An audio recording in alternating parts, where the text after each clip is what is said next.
다 찾으신 줄 알고 301페이지 우리 함께 봉독하겠습니다. 그리스도께서 하나님 곧 우리 아버지의 뜻을 따라 이 악한 세대에서 우리를 건지시려고 우리 죄를 대속하기 위하여 자기 몸을 주셨으니 영광이 그에게 세세토록 있을지어다. 아멘. 아멘. 아낌없이 주신 예수님이라는 제목으로 함께 은혜 나누겠습니다. 오늘 예배는 성탄 축하 예배입니다. 그러니까 예수님의 거룩한 탄생을 축하드리는 예배. 이게 오늘 예배입니다. 예수님께서 왜 이 세상 오셨을까요? 인간도 무엇인가 할 때 계획 세우잖아요. 아무렇게나 안 움직이죠.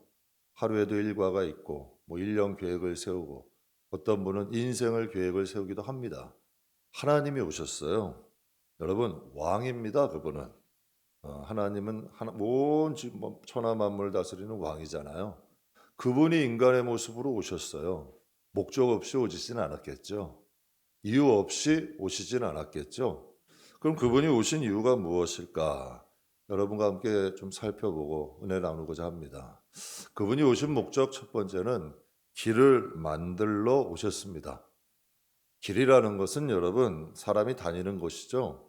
길이 없으면 힘듭니다. 이 김포에도 지금 큰 길이 잘 뚫렸는데요. 예전에 제가 여기 김포 개척하고 저 아는 지인분들이 오셔서 못 찾으셨어요. 내비게이션에 길이 잘 등록이 안 돼 있더래요. 그러니까 다 논밭이었을 때가 많았어요. 그땐 지금처럼 못 다녔겠죠. 이제는 길이 넓어지고 다 닦아놓으니까 사람들이 살 수 있잖아요. 길이 없으면 사람이 못 살아요. 사람이 다닐 수 없죠. 그러니까 예수님이 이 세상에 오신 것은 없는 길을 만드시는 거예요. 이방인이 어떻게 구원을 받습니까? 어떻게 여러분 인간이 하나님의 자녀가 될 수 있어요? 어떻게 여러분 우리의 죄가 아무 공로 없이 용서를 받아요? 이런 방법이 없잖아요. 그러니까 하나님께서 이 세상에 오신 것은 없는 길을 만들러 오셨죠. 제가 김구 선생이 한 이 말을 참 좋아합니다. 눈길을 걸을 때 어지럽게 걷지 마라. 오늘 내가 걸어간 길이 훗날 다른 사람에게는 이정표가 된다. 여러분 눈길 왜 조심히 걸으라 할까요? 길에 눈이 오면 길이 없어져요. 눈이 많이 오면 길이 없어지죠. 근데 사람 하나가 잘못 가면 뒤따르는 사람 다 잘못돼요. 근데 사람 하나만 제대로 길을 가면 뒤따르는 사람들이 다 바른 길을 갈 수 있는 거죠. 한 사람 때문에 많은 사람이 유익할 수도 있고 한 사람 때문에 많은 사람이 잘못될 수도 있죠. 여러분 가정도 마찬가지입니다. 집안의 가장 한 분 때문에 집안이 삽니다. 가장 한 분의 잘못 때문에 집안이 어려워지기도 하죠. 그러니까 한 사람이 어떤 길을 만드느냐에 따라 사람의 인생이 틀려질 수 있다는 거예요. 여러분 예수님이 이 세상 오실 때 특별하지 않았습니다. 또 평범하지도 못했어요. 평범 그 수준 이하였습니다. 예수님이 나신 곳은 베들레헴이라는 곳인데 이스라엘에서도 가장 외진 곳이죠. 성경에 그렇게 말을 해요. 작은 땅, 너는 작지 않다. 왜? 너무 작으니까 위로의 말이에요. 작은 곳 베들레헴에서 방이 없었어요. 아이를 낳는데 방이 없어요. 그러니까 마구간이라도 가서 아이를 낳은 거예요. 그래서 예수님이 마구간의 말구유에 나신 거예요. 그러니까 평균 이하잖아요. 저도 병원에서 낳는걸요. 요즘 말구에 나는 사람이 어디 있어요? 다 방에서는 나죠. 근데 예수님은 방도 없었어요. 마구간 말구유에 나신 거죠. 또 예수님이 나신 곳은 가난한 목수의 아들. 당시 여러분 2000년 전에 목수는 가난한 직업이에요. 근데 이 가난한 목수의 아들로 많은 형제 중에 맏아들로 태어나여 30년을 살아가셨어요. 하나님의 아들이 오셨는데 특혜가 없어요. 특권이 없어요. 이사야에는 예수님을 이렇게 예언합니다. 이사야 53장 말씀에 보면 그는 주 앞에서 자라나기를 연한 순 같다. 하나님인데 연한 순 같으시대요. 마른 땅에서 나온 뿌리 같대요. 여러분 칡뿌리 한번 캐보셨어요? 가뭄때에 칡뿌리 한번 캐보면 어때요? 말라 비틀어져 있죠. 그분의 모습이 그러하다는 거예요. 풍채도 없고 우리 보기에 흠모할 만한 아무것도 없다는 거야. 인간의 눈에 보기에 흠모할 만한 부분이 없다는 거죠. 그리고 예수님이 이런 말씀하셨어요. 나는 섬김 받으러 온 것이 아니라 섬기러 왔다. 육신으로 보면 뭐 그렇게 특별하지도 않잖아요.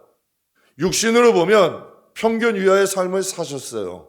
육신으로 보시면 여러분 사람이 흠모할 만한 것이 아무것도 없어요. 그러면 예수님이 무슨 길을 만드셨을까요? 예수님이 이 땅에 오셔서 우리에게 어떤 길을 만드신 걸까요? 마태복음 1장 23절 우리가 너무 잘 아는 말씀이죠. 같이 한번 묵독하겠습니다. 보라 처녀가 이름은 임마누엘이라 하리라 하셨으니 이를 번역한즉 하나님이 우리와 함께 함이라. 함께 계시다 함이라. 주님이 만드신 길은 하나님이 함께 계시는 길이에요. 하나님이 사람과 함께 계시기로 계획하셨다는 거예요. 예수님께서 영적으로 하나의 길을 만들어 놓으셨는데 인간이 하나님과 함께 할 수 있는 길을 열어주셨어요. 구약시대에는 모든 것이 제사장을 통해서 했습니다. 모든 것을 여러분 제사장을 통하지 않으면 안 됐죠. 근데 이제 예수님이 오심으로 말미암아 이제 하나님이 여러분 각각 개인과 함께 하신다는 거예요. 이 길을 열어주신 거예요. 휘장이 닫혀 있듯이 하나님과 우리의 사이에는 여러분 두꺼운 장막이 있었죠. 이 장막은 소가 끌어도 찢어지지 않는 휘장이에요. 그런데 주님이 오셔서 그 장막을 다 찢어버리신 거예요. 하나님과 여러분 각각이 다 교통할 수 있게 하신 거예요. 여러분이 주여 부르면 하나님이 응답하세요. 여러분이 찬양하면 하나님이 받으세요. 여러분이 두 손 들고 하나님의 이름을 부르면 그분이 귀 기울이세요. 이건 없던 길이에요. 하나님이 이 길 만드신 거예요. 주님이 특권 가져오신 게 아니라 주님은 연약한 인간의 모습으로 가난한 자, 나약한 자, 그 어떠한 사람도 너희가 주의 이름을 부르면 응답하신다는 거죠. 여러분 예전에 우리나라 정말 가난했어요. 정말 에티오피아에서도 우리에게 원조해 줄 정도였어요. 필리핀에서도 우리 원조해 줬어요. 정말 가난한 나라예요. 전쟁으로 여러분 희망 하나가 없던 나라가 우리나라예요. 그런데 우리나라에는 뭐가 있었어요? 복음이 있었어요. 장대영 교회로부터 일어났던 여러분 기도의 불이, 정말 하나님의 성령의 불이, 정말 목숨 걸고 하나님 앞에 나아가는 그 놀라운 믿음이 있었어요. 여러분 독립 선언문 작성했던 분들 중에 여러분 절반 이상이 기독교인이에요. 당시 기독교인이 전 인구의 2%였는데 독립을 여러분 선언문 작성하신 분의 반절 이상이 기독교인이라는 거예요. 그들의 믿음이 셌다는 거죠. 힘이 있었다는 거죠. 산 곳곳마다 여러분 기도원이 세워지고 다 나라를 위해, 가정을 위해, 자녀를 위해 기도하기 시작한 거죠. 이 나라가 변하기 시작하는 거예요. 여러분 우리나라 정치 한번 보세요. 싸움 안 났던 적이 있어요? 정말 우리나라 여러분 민족성이 잘 뭉치지 못하는 민족성이에요. 그런데 이상하지 않아요? 우리나라는 잘 돼요. 여전히 여러분 어렵다 하지만 지금 우리나라 여러분 보면 외국 사람들 보면 깜짝 놀래요. 이민 갔던 분들이 우리나라 오면 여러분 이건 기적이라고 말을 해요. 저희 딸아이도 독일에서 유학하면서 오래 살았는데요. 한국 같은 곳이 없대요. 여러분 음식 문화, 여러분 어떤 모든 도시 문화 한국처럼 잘 돼 있는데 없다는 거예요. 정말 여기 뭐 김포 딱 오더니 이런 도시가 없다는 거예요. 모든 것이 생활할 수 있도록 다 좋게 된 거잖아요.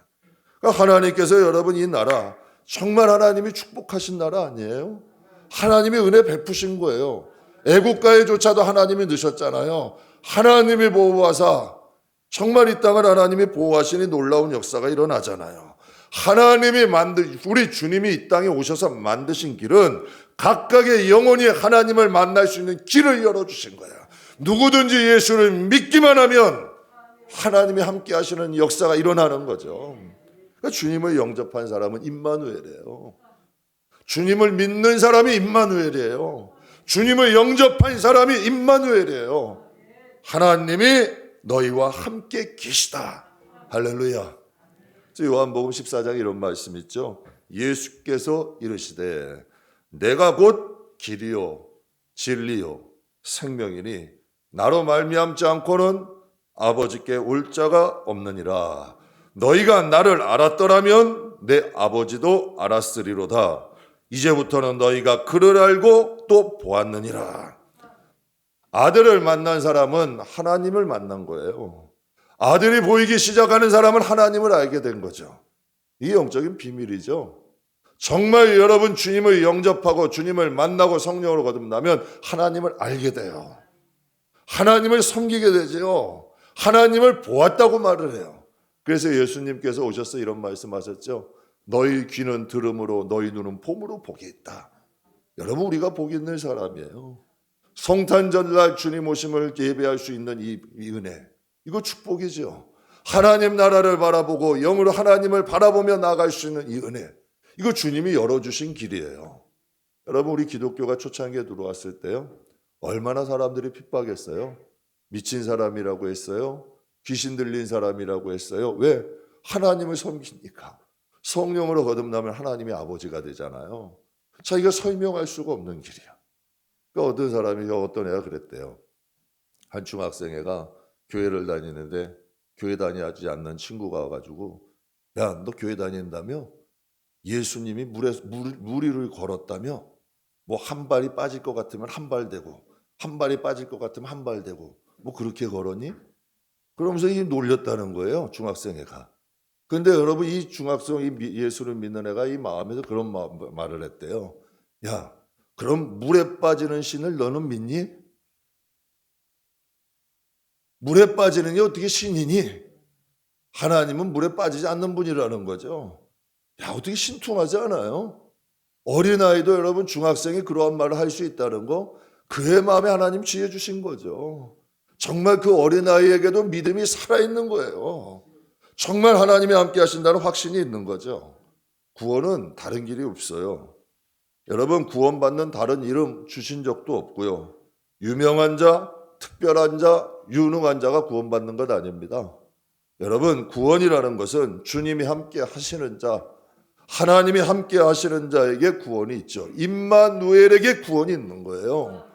여러분 인간이 특별해지려는 게 아니라 주님이 나에게 계심으로 내가 특별해지는 거예요.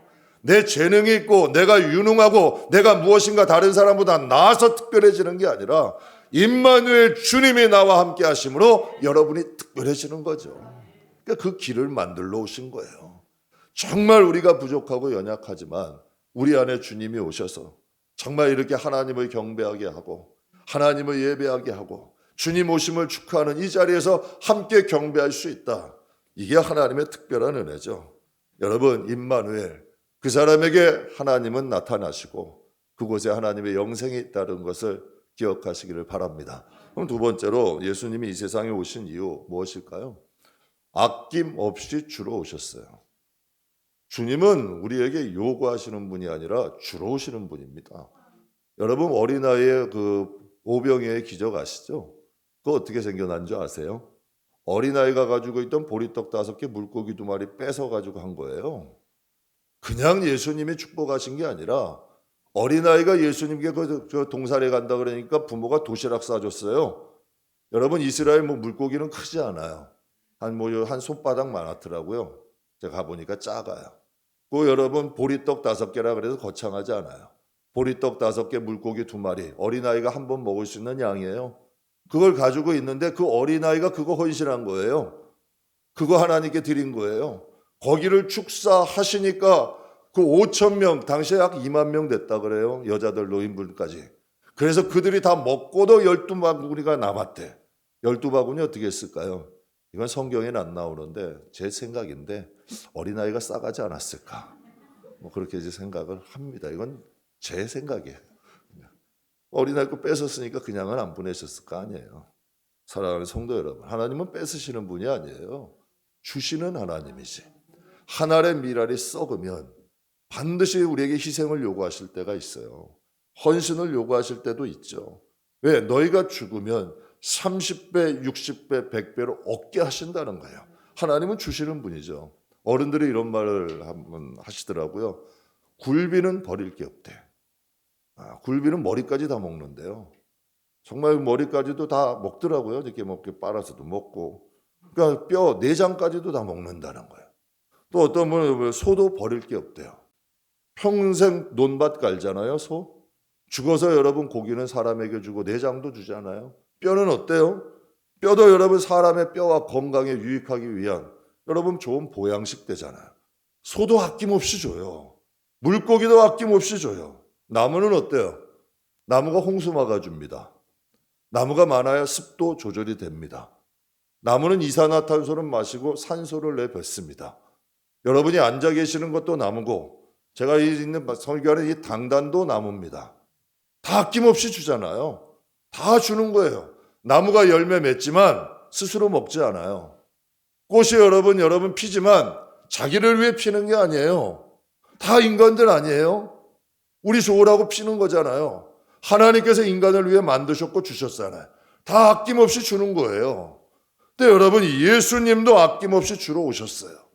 오늘 본문 말씀에 보면 그리스도께서 하나님 곧 우리 아버지의 뜻을 따라 이 악한 세대에서 우리를 건지시려고 우리 죄를 대속하기 위하여 자기 몸을 주셨으니. 야, 사람이요 그냥 주머니에 있는 거 주는 건 쉬워요. 세상에도 그런 말 하더라고요. 세상에 제일 쉬운 일이 돈으로 해결되는 일이 제일 쉽대요. 정말 몸으로 여러분 바쳐서 하는 건 쉽잖아요. 자기 호주머니에 있는 거 좀 주는 건 쉽죠. 그러나 여러분 내 몸 바쳐서 헌신하는 거, 내 몸을 준다, 내 건강을 준다, 여러분 내장 중에 하나를 떼준다, 이건 보통 사람 없으면 안 되는 거죠. 근데 주님은 말씀하세요. 죄 많은 세대에서 우리를 건져주기 위해서 자기 몸을 주셨으니, 자기 몸 주러 오셨다는 거예요. 우리를 구원하기 위해서 이 세상에서 방황하는 우리들에게 다 부르셨잖아요. 평소에 이제 한 사람이 전도를 받는데요. 여러분 전도하다가 한 번에 안 된다고 실망하지 마세요. 한 조사에 의하면 한 사람이 전도해서 교회 앉기까지 약 20번의 전도를 받는데 이 사람 저 사람에서 돌고 돌다가 결국 하나님 앞에 나온다는 거예요. 그러니까 하나님께서 여러 사람들을 쓰셔서 하나님이 부르시는 거예요. 그리고 예수님이 여러분 신앙이라는 건 가르쳐 학문이 아니에요. 여러분 분명히 내가 길이다. 주님이 가신 길대로만 가면 돼요. 여러분 교단이 길이 아니에요. 여러분 예수님이 길인 거야. 예수님만 길인 거죠. 그러니까 여러분 예수님이 구원하러 오셨어요. 그러니까 굳이 사람으로 오신 거야. 굳이 여러분 사람의 몸을 빌려서 오셨어요. 신이 사람의 몸을 빌려서 33년간 사신, 이 얼마나 비효율적이에요. 조금 멋있는 모습으로 여러분 좀 이게 딱 봐도 하나님이다 이런 모습으로 이렇게 좀 영광스럽게 오시면 좋잖아요. 그런데 인간의 몸을 빌려서 인간처럼 33년을 사신 거예요. 왜 그러셨을까요? 너희도 내가 산 길 쫓아오라는 거예요. 그래서 사도 바울이 이런 말 하잖아요. 내가 그리스도를 본받은 것 같이 빌립보 교인들에게 얘기해. 내가 그리스도를 본받고 이 길을 걸어가는 것처럼 너희는 나를 본받아라. 그리고 너희는 너희를 본받고 따라오는 사람들을 주목해서 봐라. 다 주님 따라가는 길이에요. 다 주님 가신 길 가는 거죠. 또 잃어버린 자를 찾아 구원하러 오셨어요. 여러분 전도라는 게요. 내가 하는 게 아닙니다. 사실은. 전도라는 것은 하나님이 우리 몸을 쓰시는 겁니다. 주님이 찾아가시는 거예요. 주님이 사마리아 땅도 찾아가셨잖아요. 주님이 여러분 원하는 곳 찾아가지 않으셨어요? 여러분 그것은 주님이 찾아가시잖아요. 주님은 여러분 보내시는 분이 아니에요. 주님이 찾아가시는 거죠. 소돔과 고모라도 악하니까 심판하셔야 되는데 하나님께서 여러분 그냥 심판하신 거 아니죠. 분명히 그곳을 내려가서 그들을 보셨다 하셨어요. 여러분 하나님 이곳에 계십니다. 이거 믿으셔야 돼요. 하나님께서 여러분 우리를 위하여서 사람들을 보내시는 거죠. 그러니까 인간의 몸을 빌려서 하나님이 찾아가시는 게 전도인 거예요. 또 우리를 위해서 우리 죄 때문에 십자가에 죽으셨잖아요. 주님이 죽을 필요 없으시잖아요. 산 제물이 되신 거예요. 단번에 여러분 그분이 피를 흘리심으로 우리 죄가 사해진 거죠. 또 여러분 죽었으니 부활해야 되잖아요. 그러니 예수님이 3일 동안 깜깜한 무덤 속에 계시다가 여러분 부활하신 거예요. 다 인간이 걸어가야 될 길을 대신 걸어가신 거야. 그리고 그분을 바라봄으로 인하여 그분을 믿음으로 십자가를 믿음으로 죄도 용서받고 그 부활을 믿음으로 우리도 부활할 수 있는 능력을 주신 거죠. 그러니까 다 주신 거야. 그리고 부활 후에 어떻게 되셨어요? 영광을 얻으셨잖아. 근데 여러분 생각해 보세요. 하나님은 원래 하나님이에요. 영광을 뭐 굳이 또 더 얻으실 필요가 없잖아요. 근데 성경엔 이렇게 말씀하세요. 이긴 자들은 내가 얻은 이 영광을 너희에게 주겠다는 거예요. 그래서 그분이 친히 맏아들이 되신다 이런 칭호를 사용하셔요. 그래서 우리도 그 영광을 얻게 하겠다. 다 주신 거예요. 부르시고 용서하시고 구원하시고 부활하게 하시고 하나님 나라의 영광도 예정하신 거죠. 다 주신 거야. 아낌없이 주셨잖아요. 뭘 더 주셔야 돼? 주님이 이 세상 오신 건 아낌없이 주시려고 오신 거예요. 찬송가 496장 제 참 좋아하는 찬송가인데요. 새벽부터 우리 찬양, 우리 딸아이가 노래는 부르지 말랬는데 근데 그 후렴 보면 거두리로다 거두리로다 이런 내용이 있어요. 근데 우리나라 복음이 처음 들어올 당시에요. 이 찬송을 계속 이 찬송을 부르고 다니는 사람이 있었어요. 거두리로다 길을 가면서 이러는 거예요. 여러분도 찬송 부르면서 걸어 다니잖아요. 그래서 이 사람을 거두리라고 불렀어요. 거두리, 야 거두리 간다. 이보안이라는 분인데 거두리라고 불렀어요. 근데 이분이 딱 죽었는데요. 읍내에 거지 200명이 몰려왔어요. 읍내에 거지 200명이 몰려와서 이분을 장례시켜주고요. 장례식을 치러주고 거지가 돈이 어디 있어요. 거지들이 십시인방 모아가지고 이분을 위해서 비석을 세워준 거예요. 야, 인생 잘 사는 거죠. 가끔 이런 생각합니다. 내가 이 세상을 떠났을 때 나는 어떻게 추억을 할까? 사람들이 나를 어떻게 기억할까? 나 때문에 울어줄 사람 있을까? 이런 생각 한번 해봐요. 생전에 거두리 이보아는 여러분 집안의 어른은 진사에게 좀 예수 믿으세요. 예배당좀 같이 가요. 수차례 전도를 했어요. 근데 이 진사가 말하기를 자네 체면 봐서 내가 다음에 꼭 한번 나감세. 그렇게 하고 얘기는 하고 절로 도망간 거예요. 교회 가자 그러니까 이제 안 봐도 역으로 절로 도망을 간 거예요. 근데 이 거두리가 그것도 포기하지 않고 그 절까지 찾아갔어요. 그래서 진사가 이 거두리에게 이렇게 말을 해요. 오늘은 눈이 너무 많이 쌓였으니까 다음에 내가 한번 꼭 감세. 그랬더니 거두리가 이런 말을 합니다. 진사어른, 내가 눈을 좀 쓸어놨는데 거기까지만 좀 함께 가시죠. 그래서 진사어른이 이 절에서 딱 나와가지고 길을 보니까 길이 다 쓸려 있는 거예요. 이 거두리가 진사어른 교회 데려가고자 수십 리의 길을 다 눈을 쓸어놓은 거야. 야, 대단하지 않아요? 밤새도록 길을 썰어놓고 그분 모시러 온 거예요. 전혀 감동을 안 받으시는데 눈을 안 쓸어보셨어요. 제가 전도사 때 교회가 산이었는데요. 눈 쓰는 거 보통 일 아닙니다.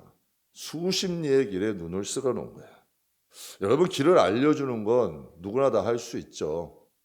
그런데요. 길을 열어주는 건 아무나 못합니다. 희생, 헌신, 인내 있어야 돼요. 거두리는 여러분 진사어른 하나님 나라 갈 수 있도록 길을 알려준 것뿐만 아니라 그 길을 열어준 분이에요. 아낌없이 준 거죠. 정말 하나님을 위해서. 몇 주 전에 제가 이 지인분이 쌀 10포를 주셔서 제가 서울에서 갔다가 어려운 목사님, 선교사님 뭐 나눠드렸다. 이 설교 시간에 한번 말씀드렸을 겁니다. 지난 수요일이죠. 한 여자 성도분이 저에게 전화가 왔어요.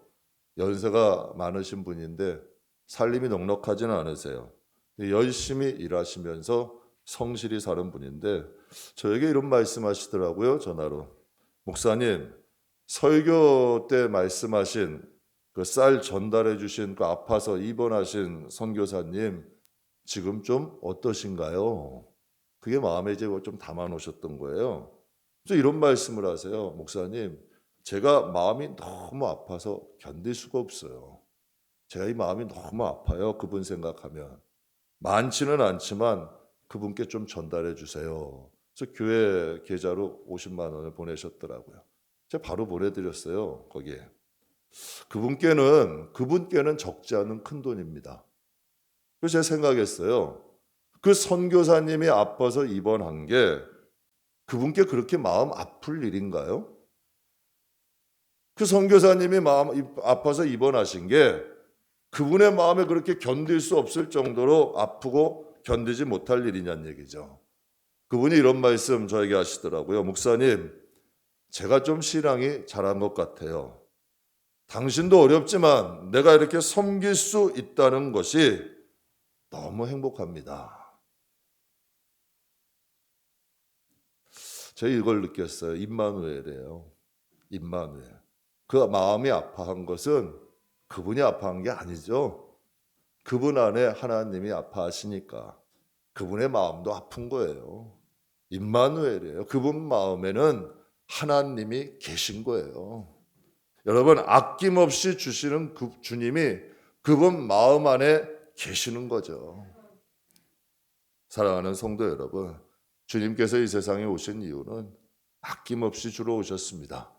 이것을 꼭 잊지 마시길 주님의 이름으로 축복합니다. 세 번째로 이제 마지막으로 주님이 이 세상에 오신 이유는 잃어버린 자를 찾아서 구원하러 오셨습니다. 잊어버린 자를 찾아 구원하러 오신 거예요. 누가복음 19장에 이런 말씀하시죠. 인자가 온 것은 잃어버린 자를 찾아 구원하러 함이라. 가끔 여러분 길을 가다 보면 잃어버린 아이 찾는 포스터 있어요. 그곳에 여러분 반드시 사진이 있죠. 또 인상착의, 그 아이의 특징이 있어요. 포스터에는. 그래서 이런 아이를 찾습니다. 근데 여러분 잃어버린 아이 어떻게 찾을 수 있을까요? 그러면 하나님의 잃어버린 양인지 우리가 잃어버린 자녀, 하나님의 잃어버린 자를 찾아서 오셨다 하셨는데 하나님의 잃어버린 자, 잃어버린 자녀 어떻게 알 수 있을까요? 성경은 잃어버린 양, 잃어버린 자녀를 찾는 방법 두 가지 말씀하고 있어요. 첫 번째는 내 양은 내 음성을 듣고 따른다. 하나님의 잃어버린 양들에게는 하나님의 음성이 들린대요. 요한복음 10장에 보면 내 양은 내 음성을 들으며 나는 그들을 알며 그들은 나를 따른다. 이렇게 말씀하고 있어요. 내 양은 내 음성이 들리고 나를 따른다는 거죠.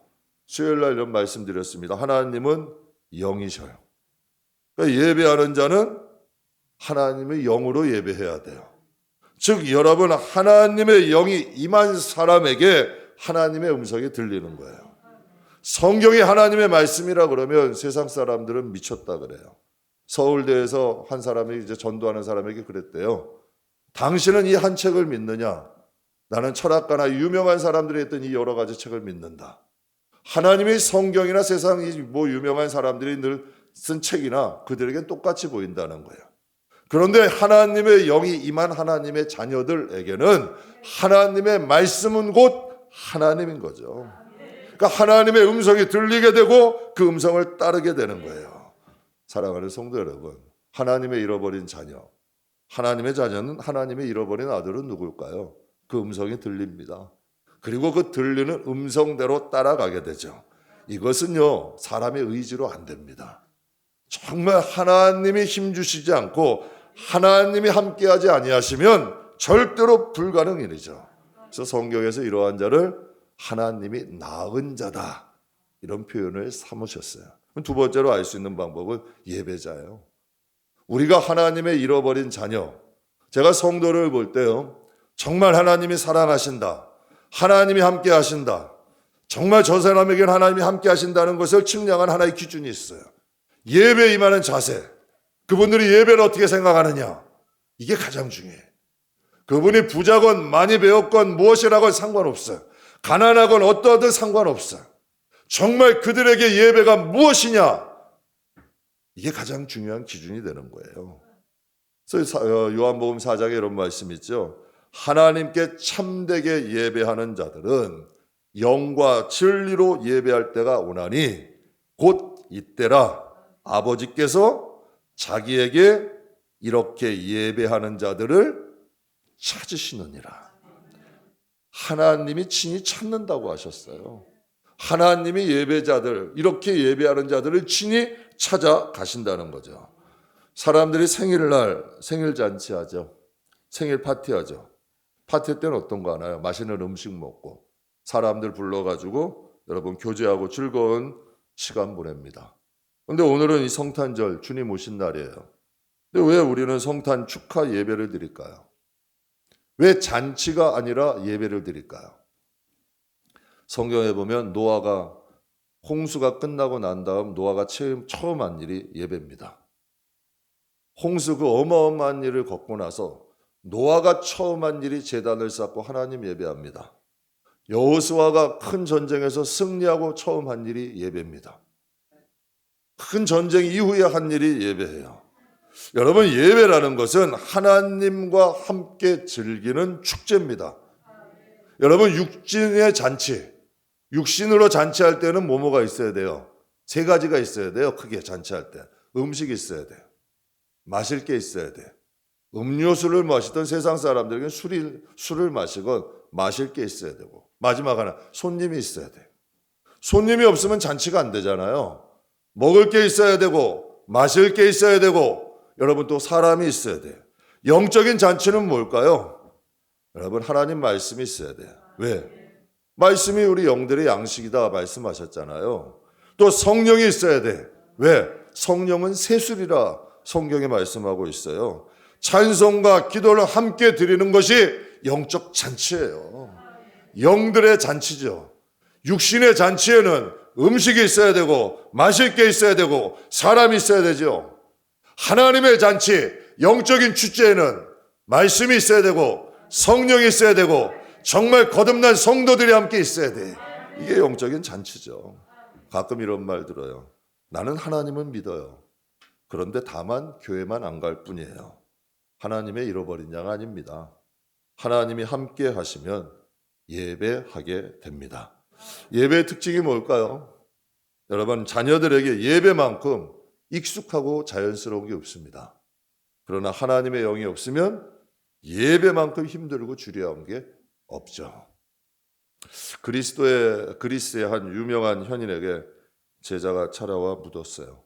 세상에서 가장 쉬운 일과 가장 어려운 일을 나에게 좀 알려주십시오. 그랬더니 이 유명한 현인이 이런 말을 합니다. 가장 쉬운 일은 일어나자마자 손을 앞뒤로 10번 흔드는 거. 쉽잖아요. 일어나서 이거 한번 10번 흔드는 거. 이게 가장 쉬운 일이다. 그럼 가장 어려운 일은 무엇인가요? 일어나자마자 앞뒤로 흔드는 이 손 흔드는 것을 1년 동안 하는 것. 그랬더니 제자들이 웃었어요. 농담인 줄 알고. 이 스승이 이런 말을 했대요. 그러면 너희가 오늘 아침부터 이 일을 한번 해봐라. 그래서 일주일이 지났어요. 많은 제자들을 모아놓고 아직 손을 흔들고 있는 사람 했더니 모든 사람이 손을 들었어요. 한 달이 지나고 물었어요. 70%만 손을 들었어요. 1년이 지났어요. 아침에 일어나서 지금도 10번 손을 흔들고 있는 사람 했더니 딱 한 사람만이 손이 들더래요. 스승이 이런 말을 해요. 세상에서 가장 쉬운 일은 결심한 것을 하루만 실천하는 것. 이게 가장 쉬운 일이고, 세상에서 가장 어려운 일은 결심한 것을 끝까지 이어가는 것. 이게 가장 어려운 일이다. 이때 끝까지 남아서 유일하게 손을 흔든 사람이 그 유명한 철학자인 플라톤이래요. 매일 벽돌 한 장만 쌓을 수 있는 사람은 언젠간 큰 성도 쌓을 수 있습니다. 성도는 예배가 익숙해야 됩니다. 예배가 습관되어야 됩니다. 예배가 생활화가 돼야 돼요. 이게 성도의 힘입니다. 성도의 저력입니다. 여러분, 예배가 모든 걸 바꿀 수 있다는 것을 기억하시기를 바랍니다. 말씀 마무리하겠습니다. 여러분께 한번 여쭤보겠습니다. 인간이 하나님을 만날 수 있는 방법 뭐가 있을까요? 좀 가르쳐 주세요. 전 좀 진심으로 여쭤보는 거예요. 인간이 하나님을 만날 수 있는 방법, 예배밖에 없습니다. 말씀을 통해, 기도를 통해, 찬양을 통해 하나님을 만날 수 있는 방법은 이것밖에 없습니다. 하나님은 예배를 통해 위로해 주십니다. 안식도 주시고 소망 주십니다. 또 예배자들에게는 예배자죠. 예배자가 된 사람들에게는 하나님의 능력이 반드시 나타납니다. 오늘 묵도 말씀에 이렇게 말씀하세요. 나는 기묘자고 모사다. 나는 곧 기적이고 나는 곧 지혜다. 영과 진리로 예배하는 사람 하나님 찾고 계십니다. 성도는 예배로 말하고 하나님이 가장 기뻐하시는 것은 진실한 예배자입니다. 아낌없이 주시려고 예수님 이 땅 오셨습니다. 그 놀라운 은혜가 저와 여러분의 영혼과 가정에 충만하기를 축복합니다. 성탄 축하 예배, 주님께서 이 시간 우리의 예배를 받으심을 믿습니다.